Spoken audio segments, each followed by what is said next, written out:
سلااوتان لێبێت وەم کاتتان باش ئەمڕۆ گرتە ڤیددیۆیەک لە تۆڕە کۆمەڵایەتیەکان بڵاو کرایەوە کە لە یەکێک لە کوێستانەکانی دەڤەری باڵەکایەتی گولەشلێر هەڵکەندراون کە ئەو شوێنەی بڵێم گرتە ڤیددیۆکەی تێدا بڵاو کراوەتەوە دەبینێت کە گولەشلێرێکی زۆر لە سەرزەوی کەوتون ئەمەش کاردانەوەی لێکەوتۆ لێرە ئەحمەد بارزان علیکۆ قایمەقامی قەزای چۆمان لەسەر ئەم پرسە قساکە کاک ئەحمەد ئەگەر بیت تێرە ئەم گرتە ڤیددیۆیت بینی بە دوواداچوون چیەکرێت و سزای ئەو کەسانە چییە؟ ئەکید بەدەوەداچوونوان کردو ئەو ڕۆ هەر لایەنەکانمان ڕاستپاردن پۆلیس و ئاسایش کە بەدوواداچوون کەن و کەسانی تاوانبار بدۆزرێنەوە و بەپێی یاسای بەردەست سزا بدرێن. باشە. دیارە ئەمە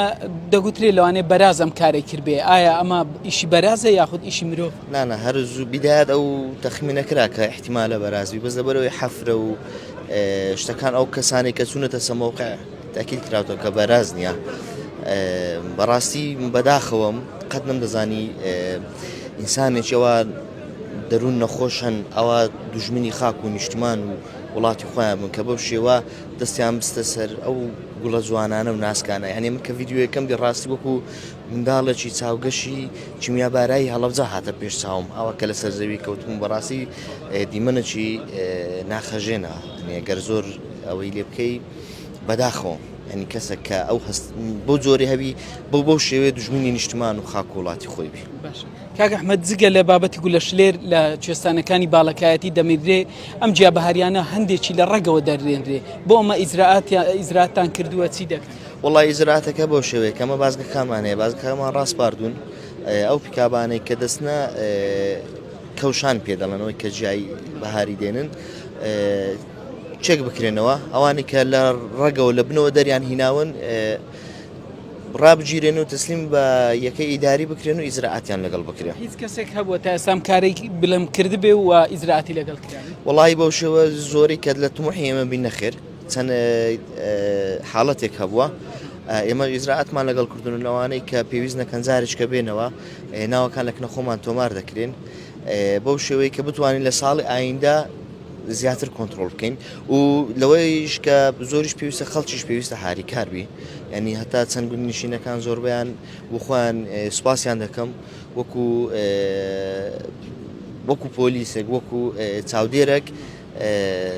ئەوەی کە لە زۆنی خوان و لە دەوروبەری خوانە متابعیان کردبەوەی ئەم دیاردەیە بە تەواوی کۆتایی پێبێ.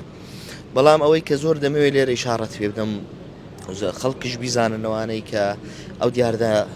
ناشرنی بەتایبەتەوەی ئەو ڕۆ گوڵەشلێرەکان کە بەڕاستی تاوانە ئەوە یاسایی تایبەت بخۆی هەیە یاسای ژمارە 3 ساڵی 2010 چاکردنەوەی پازاکردنەوە پاراستنی ژینگە ینی سزای زۆر توندی تێدایە 6 مانگ گرتن بۆ سەرەوەتر بە سزای مادی 6 میلیۆن بۆ سەرەوەتر بە پێوەی کە دادگای بڕیاری لێدەدا ئەکید ئەوەی بەرامبەر هەیە سزای دیاریکراو هەیە بەرامبەر ئەو دیاردانە ئەوە نیە.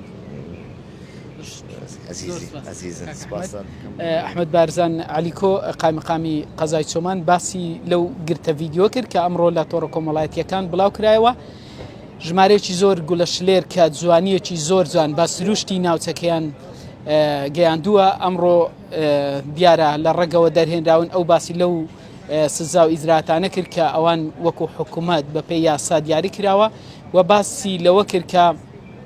ئەو هاوڵاتیانی بەمەستی گژوگیا بەهاریەکان ڕوو لە کوێستانەکانی سنووری دارەی سەر بەخۆی شەران بە تایبەت دەڤەری باڵەکای دەکەن داوای لێکردن کە ئەو جیابەهاریانە لە ڕێگەوە دەرنێنرێت بۆ ئەوەی بۆ ئایندا ئەم جیابەهاریانەوە خۆی بمێنەوە هاوڵاتیانی سوودی لێبینن. بەڵێ